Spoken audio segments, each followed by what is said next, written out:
March 12 was the long-desired date for the reoccupation and use of Scapa as the main base of the home fleet. I thought I would give myself the treat of being present on this occasion in our naval affairs, and embarked accordingly in Admiral Forbes's flagship at the Clyde. The fleet comprised 5 capital ships, a cruiser squadron, and perhaps a score of destroyers. The 20-hour voyage lay through the Minches. We were to pass the northern straits at dawn and reach Scapa about noon. The Hood and other ships from Rosyth, moving up the east coast, would be there some hours before us. The navigation of the Minches is intricate, and the northern exit barely a mile wide. On every side are rocky shores and reefs, and 3 U-boats were reported in these enclosed waters. We had to proceed at high speed and by zigzag. All the usual peacetime lights were out. This was therefore a task in navigation, which the Navy keenly appreciated. However, just as we were about to start after luncheon, the master of the fleet, navigating officer of the flagship, on whom the prime direct responsibility lay, was suddenly stricken by influenza. So a very young-looking lieutenant, who was his assistant, came up onto the bridge to take charge of the movement of the fleet. I was struck by this officer, who without any notice had to undertake so serious a task, requiring such perfect science, accuracy, and judgment. His composure did not entirely conceal its satisfaction.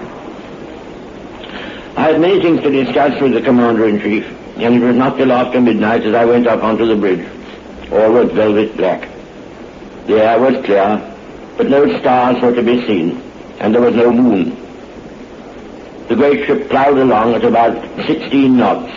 One could just see the dark mass astern of the following battleship. Here were nearly 30 vessels steaming in company and moving in order with no lights of any kind except their tiny stern lights, and constantly changing course in accordance with the prescribed anti-U-boat ritual. It was 5 hours since they had had any observation of the land or the heavens. Presently, the Admiral joined me, and I said to him, "Here is one of the things I should be very sorry to be made responsible for carrying out. How are you going to make sure you will hit the narrow exit from the Minches at daylight?" "What would you do, sir," he said, "if you were at this moment the only person who could give an order?" I replied at once, "I should anchor and wait till morning. Anchor, Hardy, as Nelson said." But the Admiral answered, "We have nearly 100 fathoms of water beneath us now."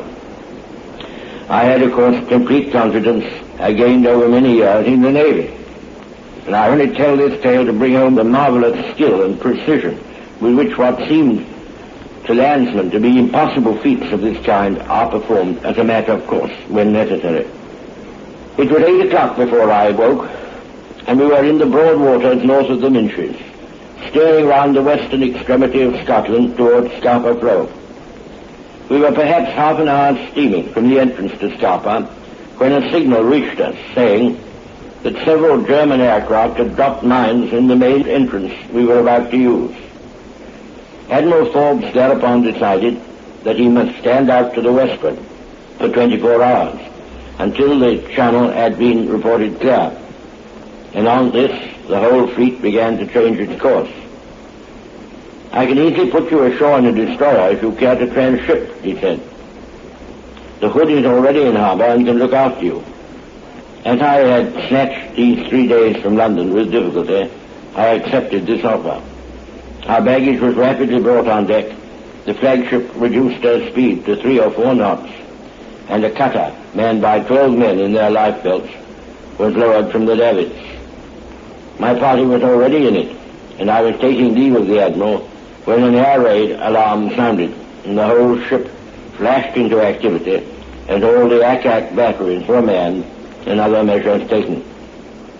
I was worried that the ship should have had to slow down in waters where we knew there were U-boats, but the Admiral said it was quite all right, and pointed to 5 destroyers which were circling round her at high speed, while a 6th waited for us.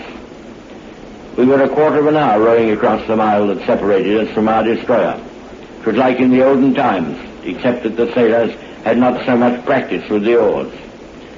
The flagship had already regained her speed and was steaming off after the rest of the fleet, before we climbed on board.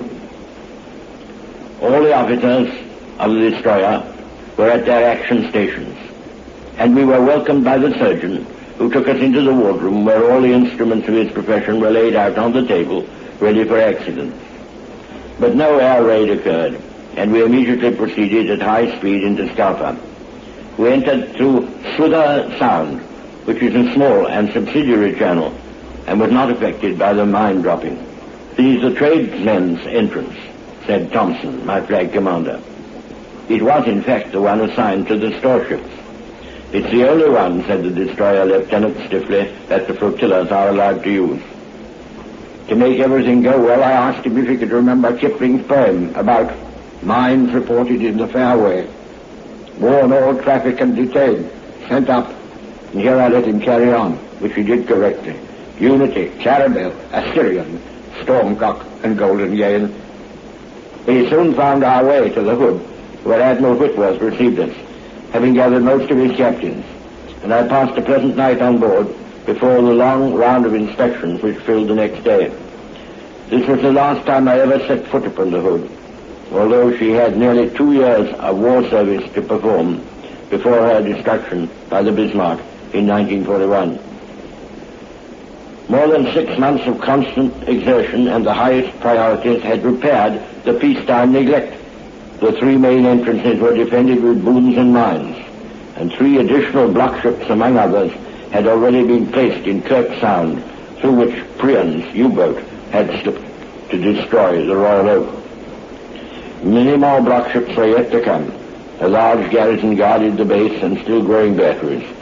We had planned for over 120 attack guns, with numerous searchlights and a balloon barrage to command the air over the fleet anchorage. Not all these measures were yet complete, but the air defenses were already formidable. Many small craft patrolled the approaches in ceaseless activity, and 2 or 3 squadrons of Hurricane fighters from the airfields in Caithness could be guided to an assailant in darkness or daylight by one of the finest radar installations then in existence. At last the home fleet had a home. It was the famous home from which in the previous war the Royal Navy had ruled the seas.